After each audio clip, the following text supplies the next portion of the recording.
Ustadz, saya seorang istri yang sudah berumah tangga kurang lebih 18 tahun.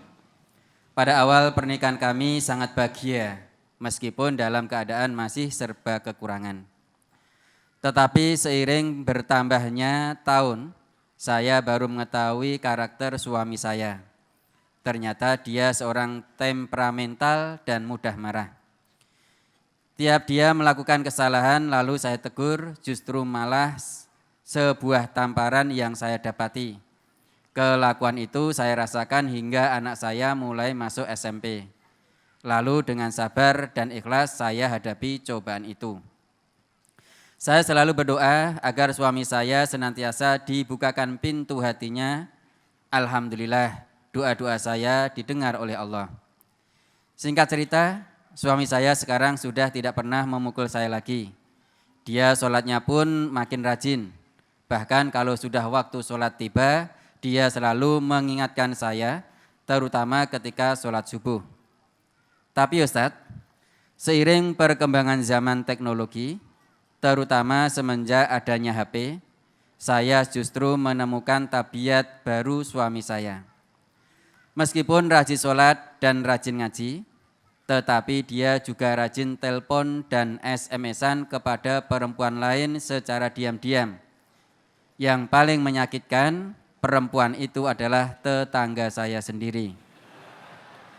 Saya tanya dan saya nasihati suami, dia cuma diam saja. Dan dengan angkuhnya dia malah menyalahkan saya, karena sudah menuduh suami macam-macam katanya. Lalu nomor perempuan itu di HP-nya ia ganti dengan nama Setro. Dan nama samaran itu pun ketahuan oleh saya. Lalu ia ganti lagi dengan nama samaran Rone. Lagi-lagi ketahuan oleh saya. Lalu digantinya lagi dengan nama Azil. Melihat kelakuan suami seperti itu, lama-lama saya bosan jika terus-terusan dibohongi.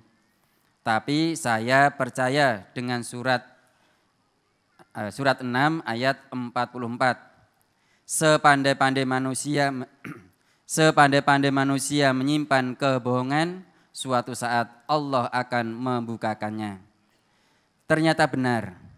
Pada pertengahan April 2014, saya menemukan HP baru yang disembunyikan suami saya.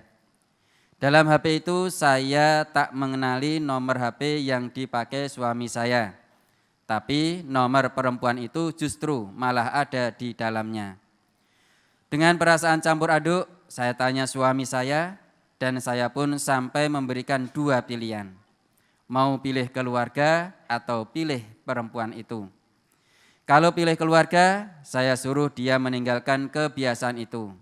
Tapi kalau pilih perempuan itu, biarkan saya hidup tenang bersama anak-anak. Lalu dia minta maaf pada saya dan katanya dia tetap memilih keluarga. Tapi selang beberapa bulan suami saya ketahuan lagi SMS pakai kartu baru dengan perempuan itu. Karena saya jengkel terus-terusan dibohongi, saya bilang pada suami, "Mas, sekarang maumu apa? Apakah kamu tidak akan merubah sikapmu? Atau kamu memang benar-benar suka sama dia? Kalau kamu memang suka, biar nanti saya temui suaminya dan menceritakan apa yang sudah terjadi selama ini, agar ia menceraikannya, lalu silahkan kamu nikahi perempuan itu, karena status perempuan itu masih istri orang." Lalu suami minta maaf sama saya dan katanya tidak mungkin akan melakukan tindakan sejauh itu dan tidak akan merusak rumah tangga orang. Dan dia berjanji untuk tetap memilih keluarganya dan tidak akan mengulangi perbuatannya lagi.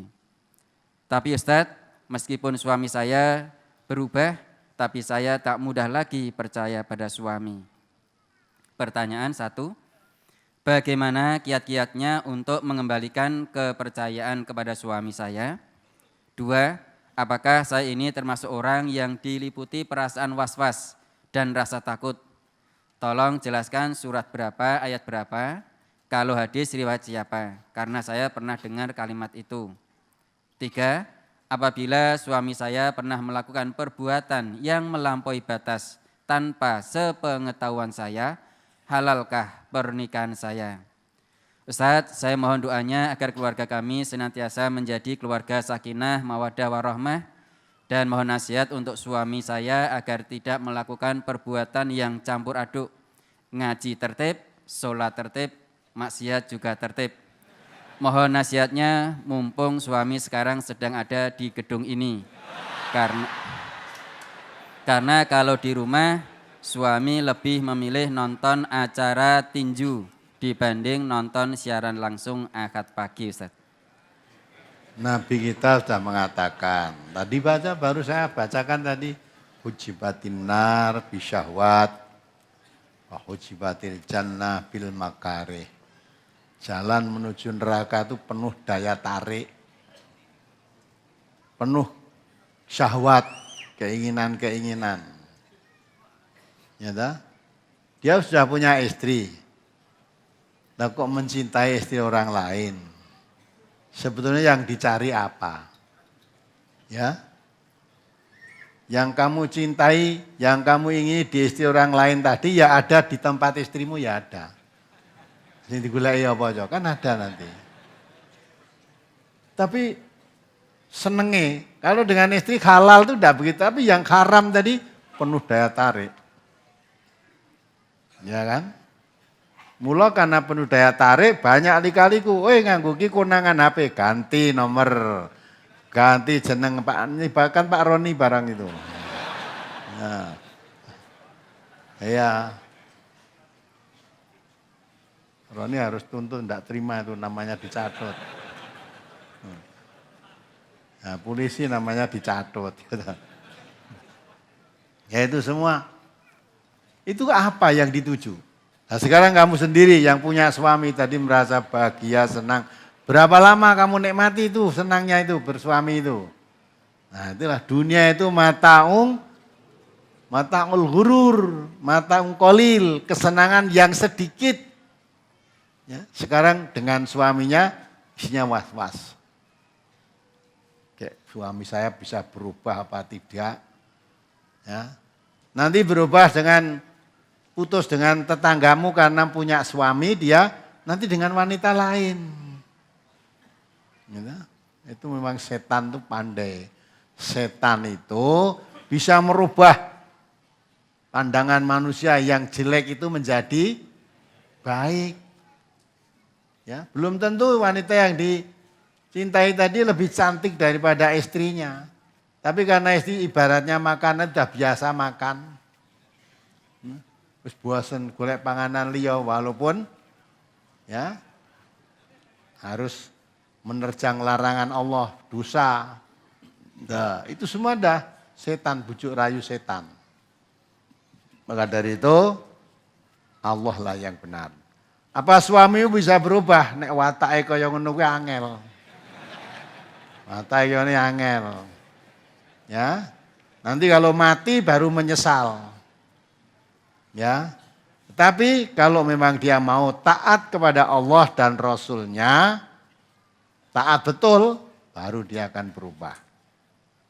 Menyadari apa yang, karena Quran itu untuk merubah sikap manusia, jangan makan wis kuwi watak, wis gawan bayi. Kalau dikatakan gayam bayi salah. Bayi ki orang nggawa elek-elek ngono kuwi. Ya, kullun mauludin yuladu alal. Bayi lahir itu gawanannya apik. Ya. Kalau yang jelek-jelek itu bukan gawan bayi. Itu pengaruh setan.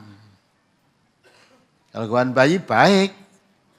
Maka kalau menjaga fitrahnya, menjaga gawan bayinya tidak akan seperti itu. Semua manusia itu baik.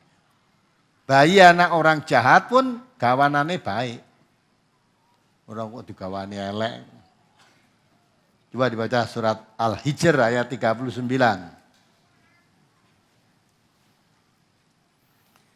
Surat Al-Hijr surat ke-15 ayat 39.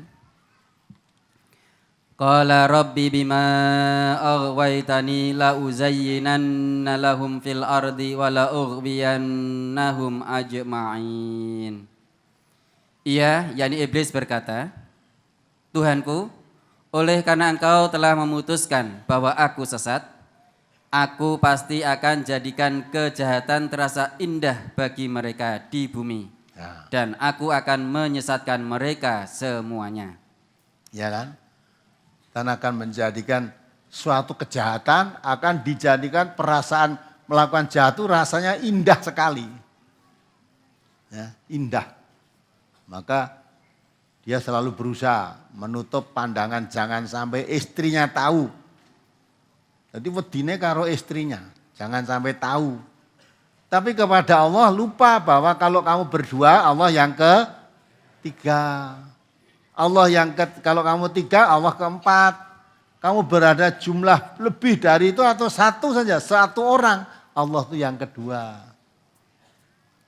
Dan istri nggak perlu sebenarnya kalau telepon hanya diam-diam, ora perlu dicurigai wong diam kok. Kalau misalnya telepon tapi diam-diam, lah wis ben ora omong apa-apa toh. Ya. Teleponnya di setel berdering tapi meneng tok. Maksudnya diam-diami sembunyi-sembunyi itu ya. Sembunyi dari apa? Dari istrinya. Takut bang nanti kemarah, tapi nggak bisa sembunyi dari Allah. Lah itulah Allah sudah hilang.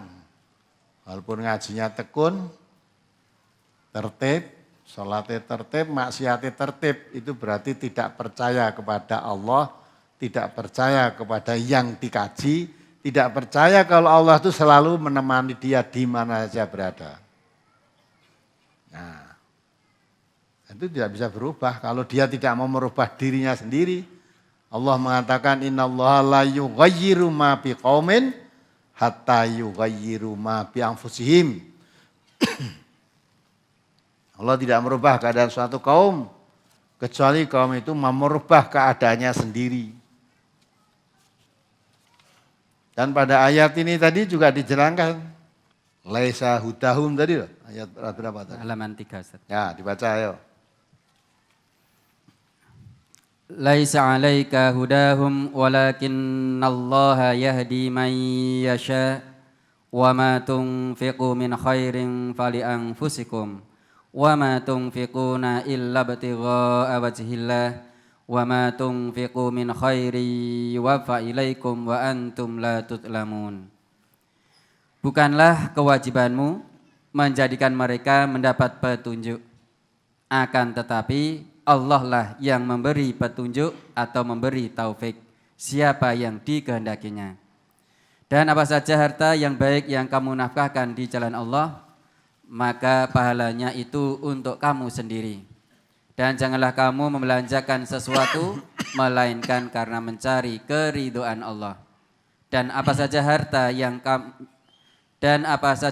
yang baik yang kamu nafkahkan, niscaya kamu akan diberi pahalanya dengan cukup, sedang kamu sedikit pun tidak akan dianiaya atau dirugikan. Jelaskan. Laisa 'alaika hudahum. Nabi ini bukan kewajibanmu Muhammad menjadikan mereka mendapat petunjuk. Jadi Nabi itu hanya menyampaikan wahyu. Adapun orang mendapat petunjuk apa tidak itu bukan kewajiban Nabi. Kalau orang sudah dibacakan ayat-ayat Al-Quran ternyata tidak mau menerima petunjuk Al-Quran itu, Nabi tidak berdosa dan tidak dituntut. Mengapa orang itu tidak mendapat petunjuk? Bukan kewajibanmu Muhammad. Ya. Dah kewajibanmu menyampaikan saja tuntunan yang benar. Tentang mereka dapat petunjuk apa tidak itu urusan mereka. Dan petunjuk itu hanya di tangan Allah kepada siapa yang dikehendaki. Siapa yang dikehendaki maksudnya kalau orang itu mau mengikuti petunjuk yang diterangkan oleh Allah, nah dia itu pasti mendapat petunjuk ke jalan keselamatan. Tapi kalau petunjuk-petunjuk yang dibentangkan oleh Allah dia tidak mau mengikuti, ya tidak dapat. Petunjuk itu hanya dari Allah. Mereka mendapat apa tidak bukan kewajibanmu Muhammad, kewajibanmu nyampaikan saja. Itulah. Baru aja kita membahas bahwa kesenangan dunia itu kesenangan sedikit, kesenangan yang menipu. Ya udah selama 18 tahun hidup berbahagia, tenang, tentram dengan istri, dengan suami tadi toh. 18 tahun. Sudah 18 tahun mulai guncang. Nyata suaminya dengan istrinya nyata udah mulai bosan. Cari iseng golek wanita-wanita lain. Ya. Itu kan udah mulai itu. Nah, mulai disitulah istrinya mulai bosen, wis ora seneng neh. Nah, 18 tahun itu waktu lama apa sedikit? Kalau kamu hitung kesenangan 18 tahun baru itu habis semua. Kaya-kaya 18 tahun waktu yang sangat singkat. Dan kalau dibandingkan kehidupan di akhirat, enggak apa-apanya. Perhitungan waktu di sana besok 1000 tahun itu baru satu hari di sana. 1000 tahun hitungan waktu di dunia ini, di akhirat besok baru 1 hari. 18 tahun berapa hari? Waktunya kan sangat sedikit sekali kan. Ya, kesenanganmu selama 18 tahun, melihat perilaku suamimu gitu hapus semua. Nyata suami saya bukan orang yang jujur. Nah kalau sudah tidak jujur kembali kepada hadis Nabi. Nabi kita mengatakan, iyyakum wal kadhiba fa innal kadhiba yahdi ilal fujur fa innal fujura yahdi ilan nar. Di suamimu itu kalau tidak meninggalkan kebohongan itu memang yang dituju itu ke neraka, senang masuk neraka. Kalau kamu ingin masuk surga, sudah di persimpangan jalan. Wong suamimu senang yang neraka, kok kamu senang surga. Ya. Nabi kita kan mengatakan, jauhi sifat bohong. Bohong itu pangkal kejahatan, kejahatan itu yang membawa kamu ke neraka. Tapi kalau kamu ingin masuk surga, alaikum bisidqi. Wajib kamu berlaku jujur. Fa inna sidqa yahdi ilal birri. Jujur itulah menuntun kamu kepada kebaikan. Lah kebaikan itu yang membawa kamu ke surga. Hanya SMS-an aja dapat apa itu istilahnya bohong kan. Bukan nek wis ngono kuwi HP-ne mbok nyang WC digawa kuwi. Hidupnya kan enggak tenang toh. Nek tak salahke kono, nek ning WC rada suwe engko dibuka istri saya. Akhirnya ndi digowo. Ya, dilelah neng WC lagi separuh kelingan, duh, HP ku neng omah di wis sik. Jiko bali neh murung konangan istrinya. Ngono kok hidup kaya ngono kok dilakoni coba. Gek senenge sepiro. Apalagi lewat SMP, lewat SMS, ya, lewat telepon merayu-rayu istri orang lain. Ya, gek senengmu sepiro sing mbok rasake apa gitu. Nah, itu setan. Dan setan tidak akan puas saja begitu saja. Setan itu kalau membujuk manusia jangan setengah-setengah. Baca ayat Maryam. Surat Maryam ayat 83. Jadi kalau menghasung manusia berbuat jahat itu tidak setengah-setengah. Itu tadi baru lewat SMS. Ya. Nanti lama-lama lewat kencan. Neng kencan hati-hati ya, jangan nanti suami ngerti kan itu. Nah, sama-sama ini menyembunyikan ngelintut dari istrinya, yang wanita tadi ngelintut dari suaminya. Ketemunya di mana? Ya kencan, saya kira-kira aduh orang bakal ngerti itu. Dibaca. Surat Maryam, surat ke-19 ayat 83. Alam taro anna arsalna syayatina alal kafirina ta'uzzuhum azza. Tidaklah engkau melihat bahwa sesungguhnya kami telah mengutus syaitan-syaitan itu kepada orang-orang kafir untuk mendorong mereka berbuat maksiat dengan sungguh-sungguh. Ya, Di setan itu, Allah itu mengutus setan pada orang-orang yang kafir untuk berbuat maksiat itu jangan setengah-setengah. Sungguh-sungguh. Namun SMS-an karo jenis lain orang terima. Puncaknya nanti kemana? Zina. Karena itu sudah takrobu zina, mulai dekat-dekat. Sampailah kepada perbuatan zina. Ada kesempatan mesti begitu. Kalau sudah zina apa selesai? Oh tidak, setannya bujuk. Nanti kalau kamu ya ketahuan suaminya sana, kamu akan dilaporkan polisi atau mungkin kamu akan dibunuh. Takut akhirnya. Takut. Istrinya juga takut. Sudah. Istrinya tadi juga setelah berbuat sungguh-sungguh berbuat zina, dihantui takut juga dengan suaminya. Nanti kalau suaminya tahu bagaimana ini? Nah, dia tahu, bingung akhirnya. Setan membujuk lagi terus. Cari tempat lain ya tidak. Nah, kalau sudah begitu puas dalam arti maksiat dosanya ditempuh, jangan dikira terus tenang, tidak.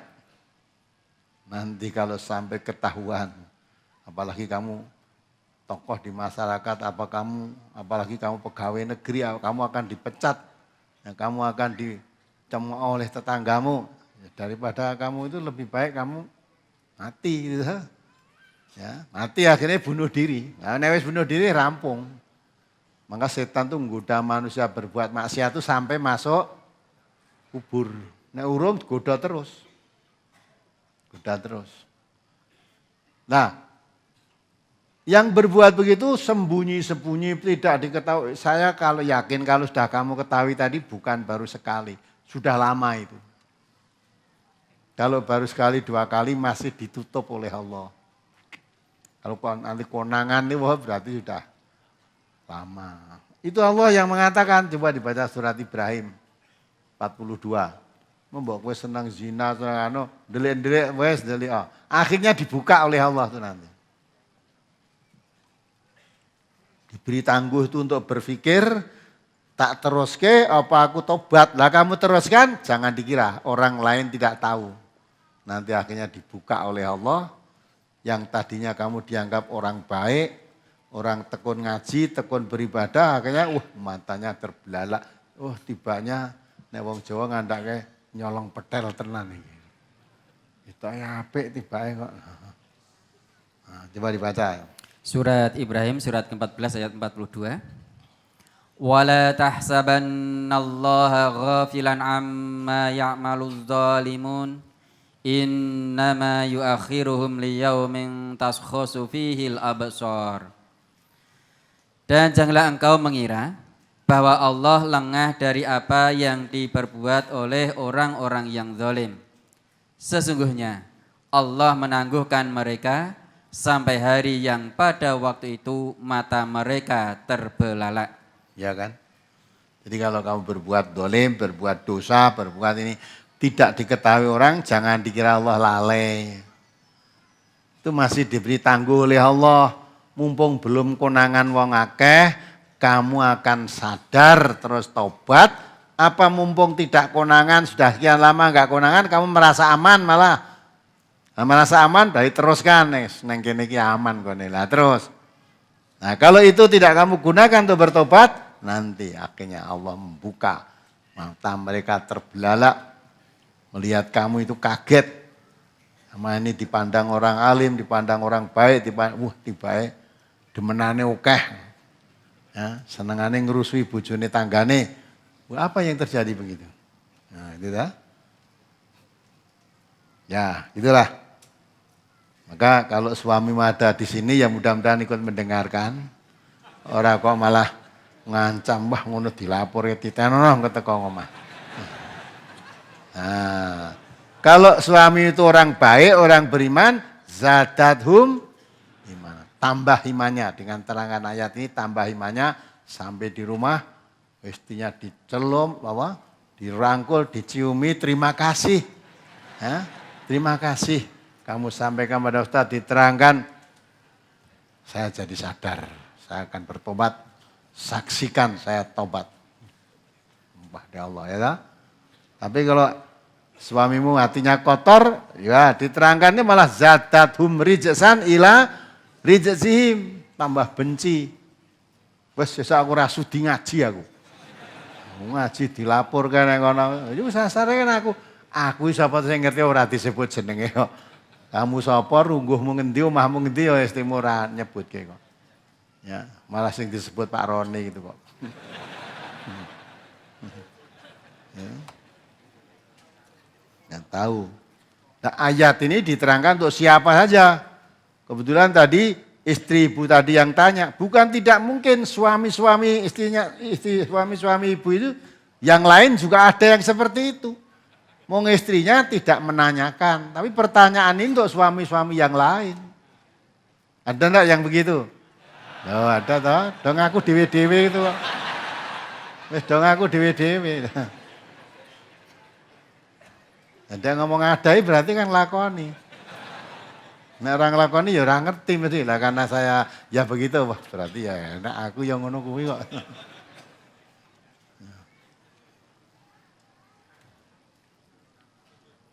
Ya itulah merusak setan tuh merusak ya rumah tangga, kekeluargaan, ikatan rumah tangga berbagai macam cara.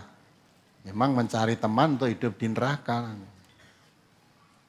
Ya mudah-mudahan lah dengan pertolongan Allah terbuka hatinya, sadar sebelum datang azab yang tidak disangka-sangka.